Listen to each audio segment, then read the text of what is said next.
Special ఇంటర్వ్యూకి స్వాగతం. నేను మూల శ్రీనివాస్. నాతో పాటు తెలకపల్లి రవి గారు ఉన్నారు, సీనియర్ జర్నలిస్ట్గా, అనలిస్ట్గా. ఇప్పుడు దేశంలో ఆపరేషన్ కాగారు కొనసాగుతోంది. మరొక వైపు నక్సలైట్ల ఎన్కౌంటర్లు కావచ్చు, లొంగుబాట్లు కావచ్చు, వీటన్నిటిపై సార్ ఎలాంటి అభిప్రాయం వ్యక్తం చేస్తారు? నక్సలైట్లకు ఏం చెప్తారు? అదే క్రమంలో ఆపరేషన్ కాగారు నిర్వహిస్తున్న బీజేపీ కేంద్ర ప్రభుత్వానికి ఏం చెప్తారో తెలుసుకుందాం. సార్ నమస్తే. నమస్తే. ఓవరాల్గా నక్సలైట్లు ఒకప్పుడు సమాంతర ప్రభుత్వాన్ని నడిపారు సార్. అడవులను బేస్గా చేసుకొని చేసిన పోరాటం, సాయుధ దళ పోరాటం కావచ్చు. ఇప్పుడున్న పరిస్థితుల్లో మరి కేంద్రం నిర్వహిస్తున్న కగారు, దాంట్లో చాలా ఎన్కౌంటర్లు, చాలామంది లొంగుబాట్లు, వీటన్నిటిని ఎట్లా చూస్తాం సార్? మీరు ఏం చెప్తారు? ఖచ్చితంగా ఈ ఆపరేషన్ కగార్ అనే పేరు పెట్టి ఏరివేత కార్యక్రమాలు అయితే ఎన్కౌంటర్లతో నిర్మూలించాలనుకోవటం, ఇది మామూలుగా ఒక ప్రజాస్వామిక ప్రభుత్వం చేస్తుందా? చేయడం ద్వారా అసలు ప్రపంచంలో ఎక్కడైనా కానీ ఈ విధమైన కార్యక్రమాలు వీటిని పూర్తిగా బలప్రయోగంతో నిర్మూలించాలని చూస్తే మనకు చాలా తక్కువ ఉదాహరణలు కనిపిస్తాయి. చాలా కాలం పాటు వాటికి రాజకీయ సామాజిక కారణాలు ఉంటాయి. నక్సలైట్లు, మావోయిస్టులు, పీపుల్స్ ఫర్ రకరకాల పేర్లతో మారిన దశలు, అనేక దశల్లో వాళ్ళకి అనేక అనుభవాలు ఉన్నాయి. వాస్తవానికి ప్రభుత్వం ఏముంది, అన్ని పార్టీల్లో కూడా వాళ్ళ చేతుల్లో చనిపోయిన వాళ్ళు, హత్యకు గురైన వాళ్ళు, ఇటువంటి వాళ్ళు ఉన్నారు. కానీ ఏదైనా కానీ మిగిలిన ఉగ్రవాదులాగా వీళ్ళను పోల్చినటువంటి పరిస్థితి లేదు. ఎందుకంటే కొన్ని రాజకీయ సైద్ధాంతిక కారణాలని వీళ్ళు వెళ్ళారు. సో వీళ్ళని ఆ విధంగా ఎదుర్కోవచ్చు. అలాగే శాంతి భద్రతల పరిరక్షణకు సంబంధించి తప్పకుండా తగిన చర్యలు తీసుకొని ఉండొచ్చు. శాంతి భద్రతలు చేయొద్దని ఎవరు చెప్పలేదు. కానీ ఇక్కడ శాంతి భద్రతల పరిరక్షణ, లేకపోతే పౌరశాంతి, లేకపోతే ఒక జాతీయ వ్యూహం, రాజకీయ పాలనాపరమైన వ్యూహం కాకుండా కేవలం ఏరివేత వాళ్ళని మేము చేసేస్తామని వెళ్ళటం వల్ల ఇట్లాంటి పరిణామాలే వస్తాయి. ఇప్పుడు మీరు ఎవరు లొంగిపోయారు, ఎవరు చనిపోయారు, రెండిటికి రెండు రకాల అభిప్రాయాలు ఉన్నాయి. ఇప్పుడు ఉదాహరణకు మొన్న హిట్మాన్ చంపేస్తే ఆయన చాలా వీరుడు, ఆయన ఇది చేశారని కొంతమంది మాట్లాడుతున్నారు. హిట్మా అయినా ఇంకొకరైనా అందరి పట్ల ఒకటే సూత్రం వర్తిస్తుంది, ఎవరికి ఎలాంటి అభిప్రాయం ఉన్నా. ఖచ్చితంగా మీరు ప్రభుత్వం ఇప్పటికైనా ఆలోచించి దీనికి ఒక శాంతియుతమైన లేకపోతే ప్రజాస్వామికమైన ముగింపు తీసుకొని వస్తే చాలా బాగుంటుంది. దానికి చర్చలు జరపాలి, మాట్లాడాలి, మీలాంటి వాళ్ళందరినీ కూడా భాగస్వాములను చేయాలి. అంతేగాని వేరే మార్గం ఏమి ఉండదు. 1-2 సార్లు ఇంకెవ్వరు లేకుండా నిర్మూలించాము, చివరి మొక్కను కూడా పీకేసాము, ఇలాంటి ప్రకటనలు చేయడం వల్ల రాజకీయాల్లో అది దీర్ఘకాలంలో ఏమీ మంచి చేయదు.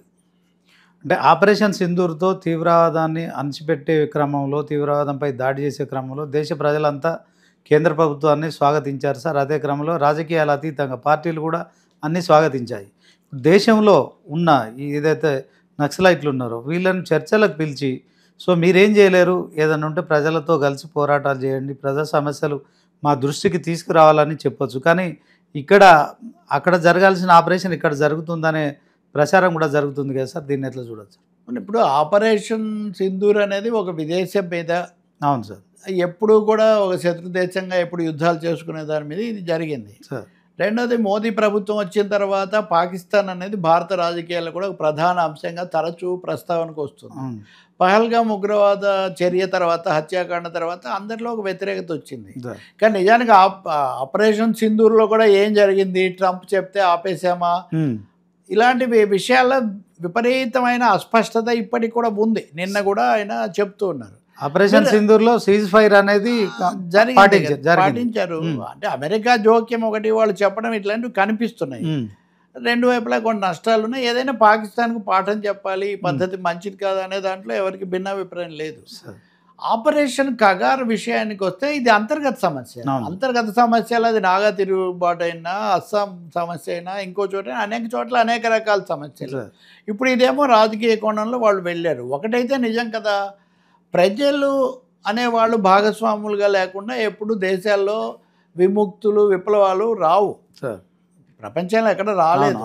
ఇప్పుడు తుపాకీ కొట్టడం ద్వారా రాజ్యాధికారం సిద్ధిస్తుంది అన్నప్పుడు తుపాకీ కొట్టడం ద్వారా కాదు, ప్రజలు చైతన్యంతో భారీగా తరలివస్తే తెలంగాణ సాయుధ పోరాటంలో లాగా రోకల్ బండలతో, కారం పొళ్లతో కూడా శత్రువులను తరిమి కొట్టే పరిస్థితి ఉంటుంది.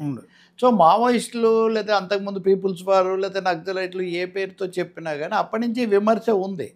రెండవది, ఇది పెరిగిపోయి కొంతమంది ఇతర ప్రతిపక్షాలకు చెందిన వాళ్ళు లేకపోతే అన్ని పార్టీలకు చెందిన వాళ్ళు కూడా గురి కావడం సరైనది కాదు. ఇట్లాంటివి ఇప్పుడు ఇవన్నీ మాట్లాడే సమయం కాదు, ఎందుకంటే వాళ్ళ మీద వేట సాగుతుంది కాబట్టి. అలాగే ఇప్పుడు లొంగుబాటు అనే పదం వాడినప్పుడు ఎందుకు వాళ్ళు వస్తున్నారు, ఇప్పుడు లొంగుబాటు అనే పదం వాడుతున్నారు? నేను మిమ్మల్ని అడుగుతాను, ఎంతమంది మంత్రులు, మాజీ మంత్రులు, ఎంతమంది శాసనసభ్యులు, ఎంతమంది పార్లమెంట్ సభ్యులు, ఎంతమంది మన పాత్రికేయ సోదరుల్లో మావోయిస్ట్ నేపథ్యం ఉన్న వాళ్ళు ఉన్నారు? అవును.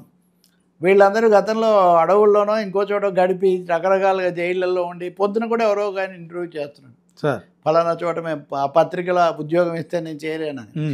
కాబట్టి ఇక్కడ రాజకీయంగా మిగతా పార్టీల్లో జరిగే పునరాలోచన లాంటిది వాళ్ళకు కూడా జరగవచ్చు, అదేమీ పెద్ద పొరపాటు కాదు. కానీ ఇప్పుడు మీడియా కాదు మోడీ అని మాలాంటి వాళ్ళు అంటుంటాం ఎక్కువగా, మోదీ గురించిన ఇది భజన ఎక్కువగా సాగుతున్న కాలంలో దీన్ని ఏదో ఒక విజయంలాగా చూపించటము, రెండవది ఇంక వాళ్ళు లొంగిపోయిన వాళ్ళను కూడా ఇంకా పూర్తిగా వాళ్ళకు వ్యతిరేకంగా చెప్పడము. ఎప్పుడు అయినా ఇలాంటి సందర్భాల్లో దొరికిన వాళ్ళు ఏం చెప్పారు, ఏం చెప్పించారు అన్నది ఎప్పుడు ప్రశ్నార్థం. అవును, వీళ్ళు వచ్చారు ఇంతకుముందు చాలా ఆశ్చర్యకరం ఏమంటే పార్లమెంటరీ రాజకీయాల్లో పాల్గొంటున్నాయి అని చెప్పే విమర్శించే ఆరోపణకు గురి చేసే సిపిఐ-సిపిఎంల కంటే సిపిఐ-ఎంఎల్ గ్రూపుల నుంచి పాలక పార్టీలో చేరిన వాళ్ళు చాలా ఎక్కువగా ఉంటారు. ఇప్పటికీ చాలా మంది. సో వాళ్ళు చాలా రాడికల్, తెలంగాణ రాజకీయాల్లో చాలా మంది ఉన్నారు అట్లా. నేను ఒక పెద్ద ప్రజాప్రతినిధులైన వాళ్ళు చాలా పెద్ద జాబితా నేను చెప్పగలుగుతాను. దాన్ని ఏమంటారు అంటే ఆ మార్గం వద్దనుకొని ఇటు వచ్చారు, వాళ్ళ పదవులు వాళ్ళు చూసుకున్నారు, లేకపోతే వాళ్ళ పనులు వాళ్ళ మార్గం వాళ్ళు ఎంచుకున్నారు. ఇప్పుడు జరుగుతున్న దాంట్లో ఒకటి అంతర్గతంగా పరిస్థితి బాగాలేకపోవటం ఒకటి, రెండవది ఈ ఆపరేషన్ కగారుకు ముందు నుంచి కూడా ఒక పునరాలోచన నడుస్తుంది. ఇప్పుడు ఉదాహరణకు పశ్చిమ బెంగాల్ కిషన్జీ దాదాపు మమతా బెనర్జీ అధికారంలోకి మొదటిసారి వచ్చినప్పుడు అక్కడ వామపక్ష ప్రభుత్వం ఉన్నప్పుడు మావోయిస్టులను బాగా బలపరిచింది ఆమె. తర్వాత రాగానే కిషన్జీనే మొదట చంపేసిన పరిస్థితి మనం చూసాం. కాబట్టి అప్పటి నుంచి కూడా మావోయిస్టుల్లో కూడా పునరాలోచన, ఇది ఈ విధానం సరైనదేనా, ప్రజలు అనేవాళ్ళు ప్రత్యక్షంగా పాల్గొనాలి కదా. ఎప్పుడు ప్రజలే చరిత్ర నిర్మాతలు అన్నప్పుడు ప్రజలుతో దూరంగా అడవుల్లో నుంచి అక్కడ మనం తుపాకులతో లేదా వీటి ద్వారానే ఎలా పూర్తి పరిష్కారం ఎలా సాధించగలం అనే ప్రశ్న వాళ్ళ ముందుకు వచ్చింది. ఆ చర్చ నడుస్తుంది. ఈ సైద్ధాంతికంగా అటువంటి ఒక ఘర్షణ మనము సైద్ధాంతిక మదనను, ఆత్మవిమర్శను, ఆలోచనను నడుస్తూ ఉండింది. సో దానికి ఇది కూడా తోడైంది. రెండవది ఎంతమంది కొత్తగా రిక్రూట్మెంట్లు ఎలా జరుగుతున్నాయి, ఇలాంటి ప్రశ్నలన్నీ కూడా కలిసి ఈ పరిస్థితికి దారితీసాయి. ఇప్పుడు కొంతమంది ఎవరైనా అవకాశవాదానికి పాల్పడి ద్రోహులుగా మారి ఉంటే అది వేరే విషయం, అది మొదటి నుంచి ఉంది, అది ఎప్పుడు ఇలాంటి చోట్ల ఉంటుంది. కానీ అలాంటి వాళ్ళు కాకుండా మామూలుగా మాకు ఆ జీవితం వద్దు, మేము ఇలా ఉంటామని ఎవరైనా అనుకొని వస్తే దాని గురించి పెద్ద వాళ్ళని ఏదో తీవ్రంగా తప్పుగా మాట్లాడాల్సిన అవసరం ఏమీ లేదు. గతంలో కంటే ఇప్పుడైతే ఖచ్చితంగా ఈ లొంగుబాట్లు అయితే ఎక్కువ సంఖ్యలో కొనసాగుతున్నాయి సార్. అదే క్రమంలో ఆపరేషన్ కగారు పేరుతో కూడా చాలామంది నక్సలైట్లు ఎన్కౌంటర్లో చనిపోయినట్టు వార్తలు చూస్తున్నాం సార్.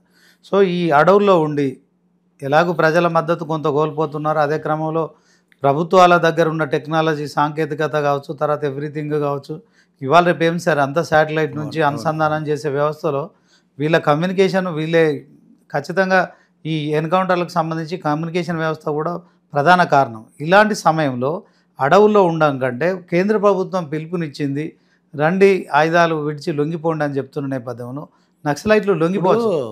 శ్రీనివాస్, ఇప్పుడు సమస్య సాంకేతిక నైపుణ్యం లేకనే అమెరికాలో WTC టవర్లను కొట్టారా సార్? ప్రపంచంలో చాలా చోట్ల చాలా ఘటనలు మనం చూస్తాం. అందువల్ల జరిగిన ఘటనలు, వాటి నేపథ్యం ఏంటి, ఆ శక్తులు ఏంటి, ఈ శక్తులు ఏంటి అనే పాత్ర వేరు. మీరు సాంకేతిక నైపుణ్యం పెరుగుదలే ఒకే విషయం చూస్తే, అలాగే సామాజిక రాజకీయ చైతన్యం పెరగలేదా? ఈ సాంకేతిక పరికరాలతో వాళ్ళకి ఆ సమాచారం చేరవేసి వాళ్ళతో చర్చలు జరపడానికి రమ్మంటానికి మనం చేయొచ్చు కదా. మూడో విషయము, ఎన్కౌంటర్ల మీద ఎప్పుడో ఉదాహరణ గతంలో కూడా పుస్తకాలు రాసాము, వాటిని అనువాదం చేసాము, నివేదికలు ఉన్నాయి. పౌర స్పందన వేదిక వైఎస్ రాజశేఖర రెడ్డి ఉన్న